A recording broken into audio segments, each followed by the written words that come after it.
Hello, my name is Myra Rodgers.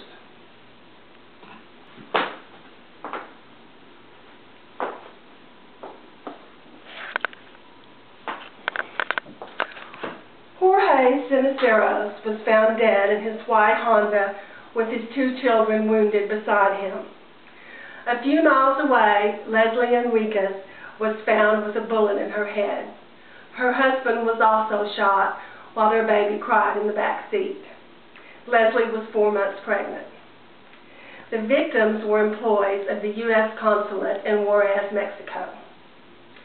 I'm going to talk to you about some of the devastating effects of America's war on drugs, and in particular, the prohibition of marijuana. As the wisdom of our marijuana laws is being questioned nationwide, your vote may someday bring about change and shape our future course. My experience comes from research at the GPC Library and other reputable news organizations, and from being a parent who believes that our current drug laws are dangerous and unfair.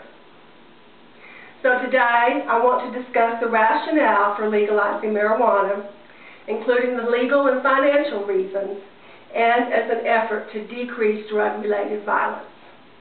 First of all, I want to discuss what can happen when someone is caught using pot. Marijuana use may not damage your brain, but it can make you a criminal. Over 43% of Americans admit to having used marijuana at least once. There were 730,000 people arrested in the year 2000 for marijuana-related charges. In some states, mandatory minimum sentences may require that a drug offender stays behind bars longer than a violent criminal. And unless you are wealthy enough to afford the legal costs, an arrest can stay on your record and be a problem in your career, especially if you choose to go into the legal or medical field. And although there's been some progress, the majority of the states do not allow medicinal marijuana. Now I want to discuss briefly some of the financial reasons to legalize marijuana. Right now, our country is struggling with huge debt and massive budget deficits.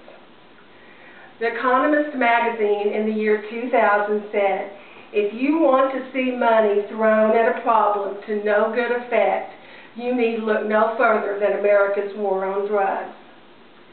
Despite being illegal, the demand for marijuana is strong and the supply is abundant.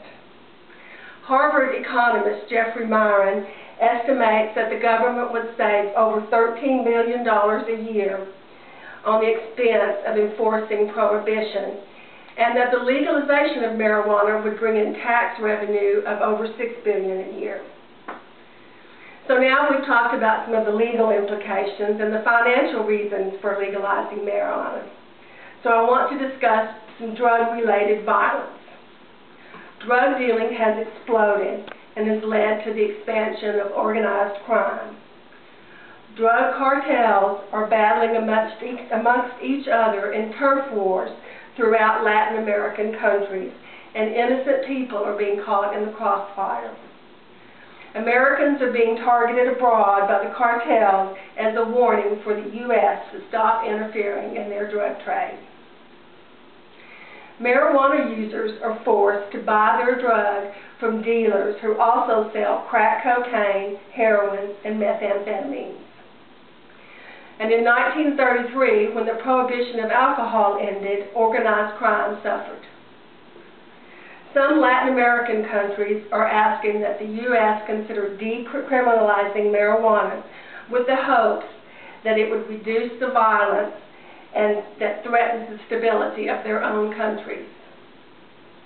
70% of the drug consumption in America comes from marijuana, and the legalization would remove the financial incentive for organized criminals.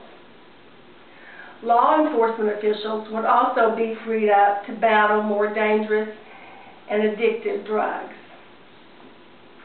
So there are many issues to consider when talking about the legalization of marijuana. And today I've talked about some of the legal and financial implications and the need to quell drug violence that is erupting to our south. I believe that our current drug policy is based on fear of change.